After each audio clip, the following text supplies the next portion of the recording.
Selamat pagi untuk kita semua. Perkenalkan, nama saya Imelda Tri Putri Neti, mahasiswa semester 6 kelas A jurusan Sosiologi Universitas Nusa Cendana, Kupang.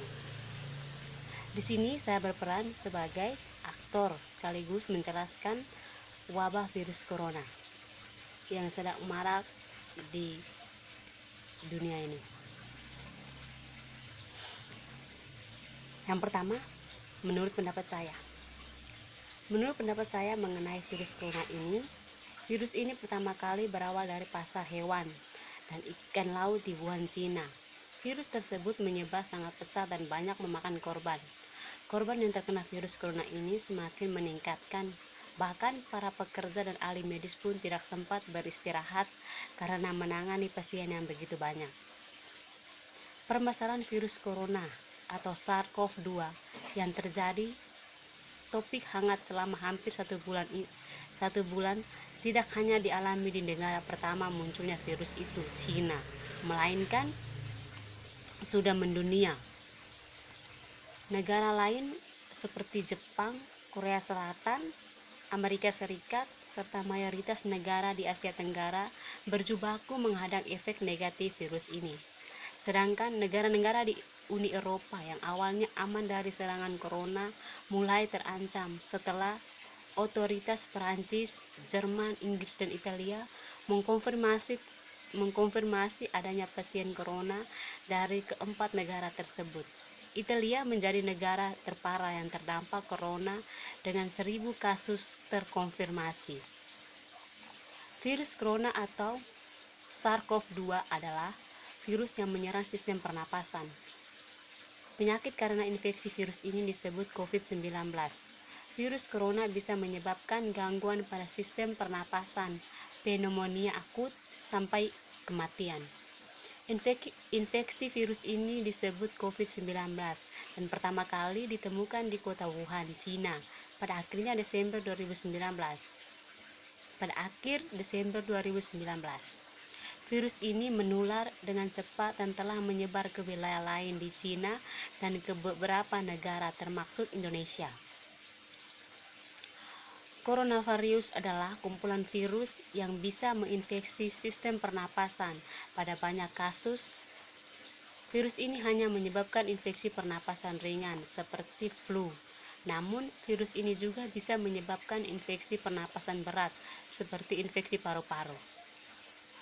Gejala virus corona. Infeksi virus corona atau COVID-19 bisa menyebabkan penderitaannya mengalami gejala flu, seperti demam, pilek, batuk, sakit tenggorokan, dan sakit kepala, atau gejala penyakit infeksi pernapasan berat seperti demam tinggi, batuk berdahak, bahkan berdarah, sesak napas, dan nyeri dada. Namun, secara umum ada 3 gejala umum yang bisa menandakan seorang terinfeksi virus corona, yaitu demam, suhu tubuh di atas 38 derajat Celcius, batuk, sesak napas. Menurut penelitian, gejala COVID-19 muncul dalam waktu 2 hari sampai 2 minggu setelah terpapar virus corona. Ada dugaan bahwa virus corona awalnya ditularkan dari hewan ke manusia, namun kemudian diketahui bahwa virus corona juga menular dari manusia ke manusia. Seseorang dapat tertular COVID-19 melalui berbagai cara, yaitu yang pertama, tidak sengaja menghirup percikan ludah dari bersin atau batuk penderita COVID-19. Memegang mulut atau hidung tanpa mencuci tangan terlebih dulu setelah menyentuh benda yang terkena cipratan air penderita COVID-19. Kontak jarak dekat dengan penderita COVID-19, misalnya bersentuhan atau berjabat tangan. Virus corona dapat menginfeksi siapa saja, tetapi efeknya akan lebih berbahaya atau bahkan fatal bila terjadi pada orang lanjut usia, ibu hamil, orang yang sedang sakit, atau orang yang daya tahan tubuhnya lemah. Kepanikan luar biasa langsung mewarnai dunia setelah wabah virus corona atau COVID-19 yang mematikan muncul di Wuhan, Cina pada Desember lalu. Ada berbagai alasan masuk akal yang membuat banyak orang panik atas munculnya COVID-19. Yang pertama, virus itu bisa menyebar dengan cepat dan menimbulkan gejala yang bisa berujung pada kematian jika tidak ditangani dengan segera dan benar. Kedua, belum ada antivirus atau vaksin untuk virus yang masih sekeluarga dengan SARS ini. Perlu diketahui, sudah ada 272 orang terinfeksi COVID-19 dengan total korban meninggal sebanyak 8.012 orang. Menurut World Meteo, sementara penyebarannya sudah sampai ke sekitar 155 negara di seluruh benua kecuali Antartika. Dampak yang dibawa virus ini bukan hanya hal tersebut, namun juga telah memporak-porandakan ekonomi banyak negara. Bahkan beberapa negara terancam masuk ke jurang resesi karenanya, dan ekonomi dunia terancam mengalami perlambatan. Namun demikian, menurut antropolog interdisipliner dan ilmuwan kognitif Samuel Paul Fisher, PhD, ketakutan yang berlebihan muncul terhadap virus itu justru merugikan. Sebab bisa menimbulkan risiko sosial, ekonomi, dan psikologis yang bisa hadir tanpa disadari. Menurut saya, pada saat itu adalah bahwa kecemasan global itu tidak proporsional dibandingkan dengan ancaman aktual yang ditimbulkan oleh virus. Ketakutan telah meningkat tajam dalam dunia minggu terakhir dan menjadi sulit untuk menawarkan serta meyakinkan tanpa menyampaikan harapan palsu yang dapat menempatkan orang yang rentan dalam bahaya. Katanya dalam sebuah artikel yang diposting di Psychology Today, lebih lanjut menjelaskan bahwa wabah corona ternyata punya banyak sisi baik. Salah satunya adalah fakta bahwa ada sangat banyak pasien sembuh dari wabah yang telah diumumkan sebagai pandemi oleh organisasi kesehatan di dunia itu. Saat ini 82.813 orang telah dinyatakan sembuh dari pandemi itu di seluruh dunia. Selain itu berikut beberapa hal baik dan hal lain yang tersembunyi dari COVID-19.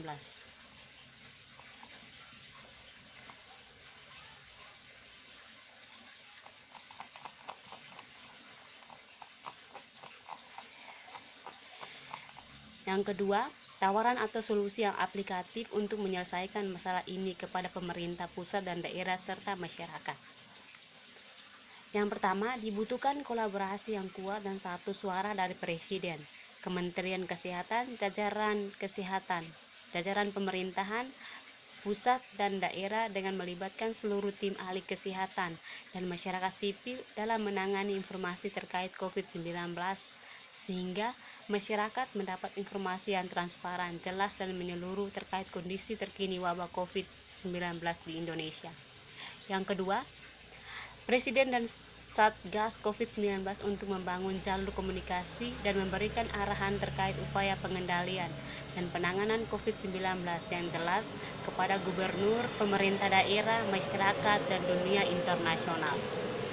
Yang ketiga, dibutuhkan peningkatan kapasitas layanan kesehatan termasuk penambahan rumah sakit rujukan dan rumah sakit rujukan khusus COVID-19.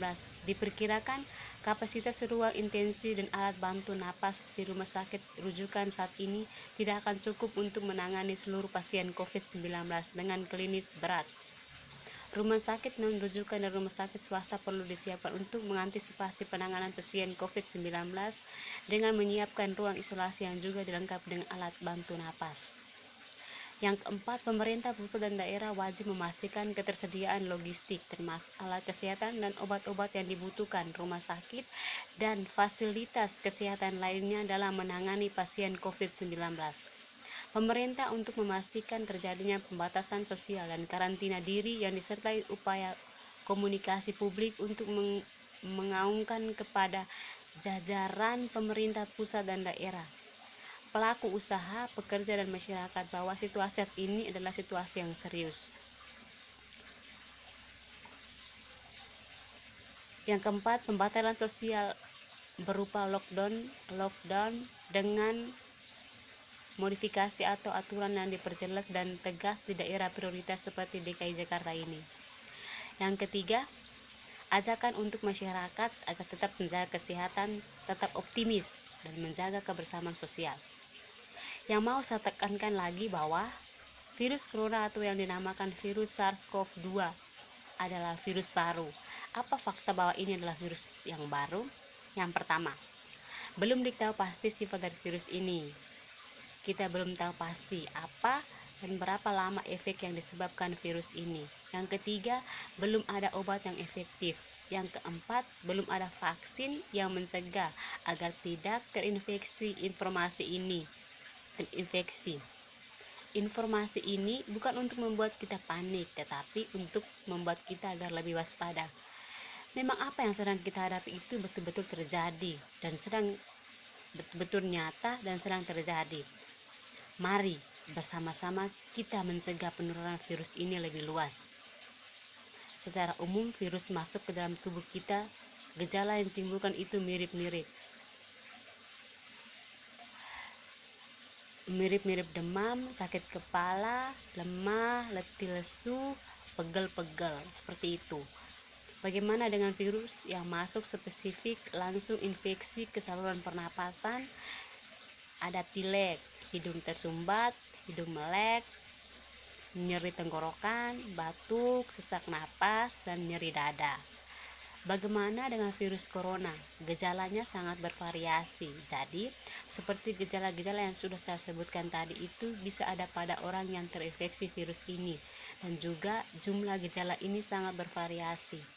Daya tahan tubuh masing-masing orang.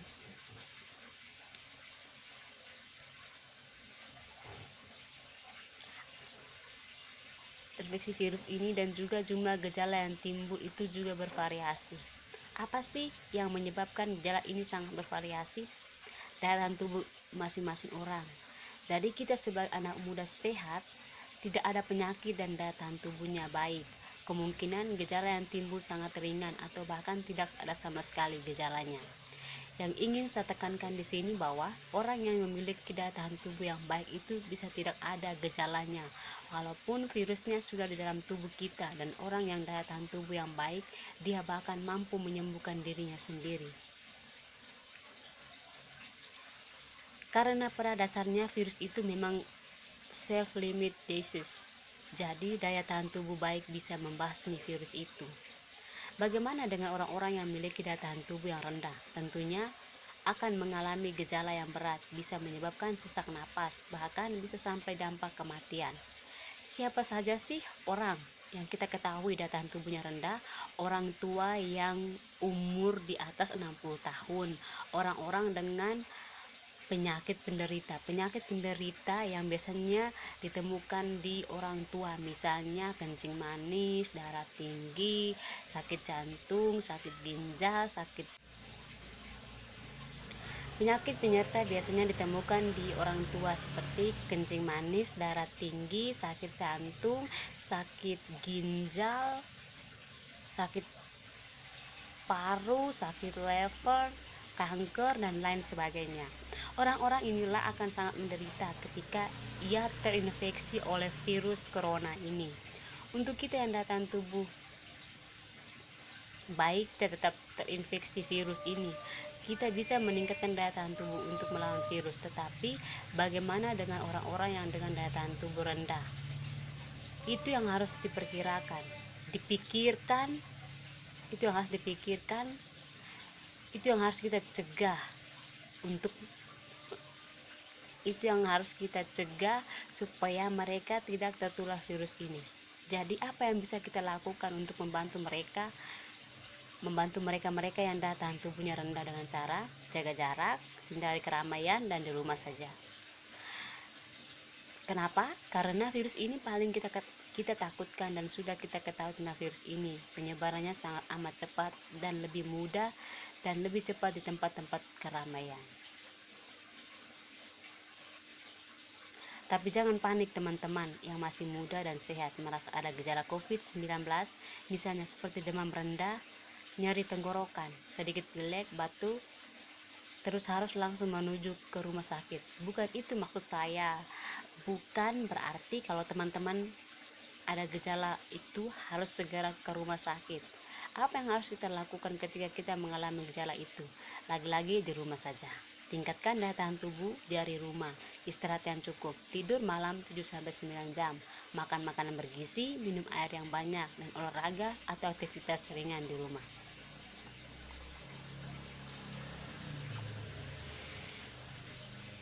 Mari kita berperan dan membantu mereka dengan cara jangan panik, tetap waspada, kita jaga jarak, hindari keramaian, dan di rumah saja. Dan tidak perlu ke rumah sakit kalau gejalanya ringan. Pastikan rumah rumah sakit tersedia untuk mereka yang membutuhkan seperti orang-orang tua, orang dengan daya tahan tubuh yang rendah, dan orang-orang dengan gejala yang berat seperti sesak napas. Yuk teman-teman, semuanya kita bareng-bareng melawan virus SARS-CoV-2 ini, dan untuk teman-teman medis tetap semangat. Terima kasih.